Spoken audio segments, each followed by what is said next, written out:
In England, they've got the tube, which is an underground subway system. And when you approach the subway system and you go down below the ground, and you are standing there waiting for the train comes to a halt, and this beautiful, beautiful King's English voice comes across the intercom system that says, "Mind the gap, mind the gap."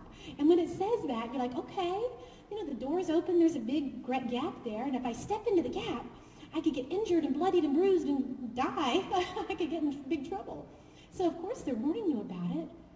But I realized, my goodness, that it's the gap that we have in life between where we are now and where we want to be, where we have the most pain, where we have the most stress. And where you are now versus where you want to be can be a gigantic gap. And sometimes this chasm looks so deep and so threatening, we don't even know how we would ever cross it. Some people get stuck in the gap and just swim around in it and stay there, and they try to crawl through it and crawl out of it. Some people build bridges, or some people just decide to shift their mindset to look at things a whole different way. And by the time you finish your day, you're going to have a lot of different ways on how to do that. My good friend, Juan Teague, who wrote the book called The Zig Difference. You've heard of Zig Ziglar before? She based a wonderful book on him. She said that a Learjet is a very fast and powerful aircraft that is symbolic of you and your aspiration for high achievement that will allow you to develop into a highly successful business person. Well, the cool thing about Learjets is they've got all this wonderful technology to fly high and go all over the place with no limitations. And so do you. You are genetically engineered for greatness, to fly high and do extraordinary things. But just like at the runway in an airport, when a fog comes in, we get grounded. Oh, we've got the flight plan, we've got our strategic business plan of what we want to do, we've got our New Year's resolutions and our goals and our desires, and we've got the education and the people skills and so forth, but we get stuck burning the fuel, hoping for the future of what we would like to create, but it doesn't come to fruition and we never take off. Why does that happen? Because we get stuck in the fog. What is in our fog? Just like an acorn is genetically engineered to become a mighty oak tree, you too are genetically engineered for greatness. And regarding your fog, when you start to look at what is holding me back, what's keeping me from flying high, that analysis gives you so much freedom. Is it procrastination? Is it because you need a new software program? Is it because you need to get a divorce?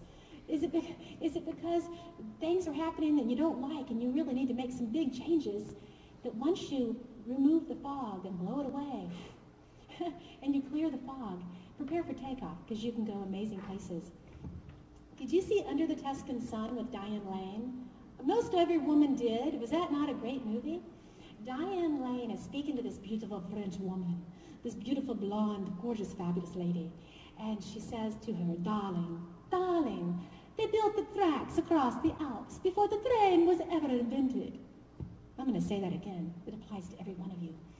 They built the tracks across the Alps before the train was ever invented. So before the train ever left the station, they were able to design the tracks to where that was going to go. Now you're the lead car in your life, and you're following your tracks.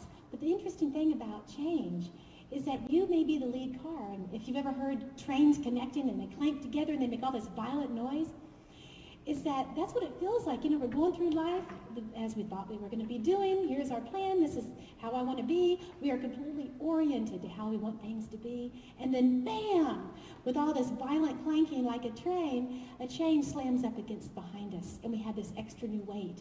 And just as we get disoriented from that change, we reorient ourselves. And this is a natural progression of orientation, disorientation, and reorientation. The Gulf Coast really got hit by a lot of challenges. And about 2005, we were riding pretty, weren't we? Life was good, the economy was strong, and then hello, Hurricane Ivan. Hurricane Ivan seemed to be the start of a lot of big changes that we all went through that did require resilience and adapting and reorienting. Because you know what happens when you have a hurricane? Oh boy. All the insurance companies in this area were like, whoa, we're not going to insure houses anymore. Bam, talk about a change we had to adapt to. When you can't get insurance for beach houses, guess what happens? Bam, you can't sell them. And then if you can't sell them, bam, people go into foreclosure and short sale. Every time we get used to one change, we get slammed with another one. And then you get an oil spill. And so the resilience that we've seen in our economy locally, the resilience that we've seen among people's attitudes to keep on thriving and keep on going and standing strong is rather brilliant, isn't it? But as you have changes that are hitting you, sometimes changes come in addition. I mentioned some of the challenges that I was having, but in 1 year, I got mold in my air conditioning lines. I got a moth infestation in my pantry. And I also got mice. How does this happen? It's like, really, God, really? Because changes, they slap you from out of nowhere, and it always comes as a surprise. And so, with all this laid out, when these changes occur, we're going to talk about shift, shed, shine. How can you shift your mindset?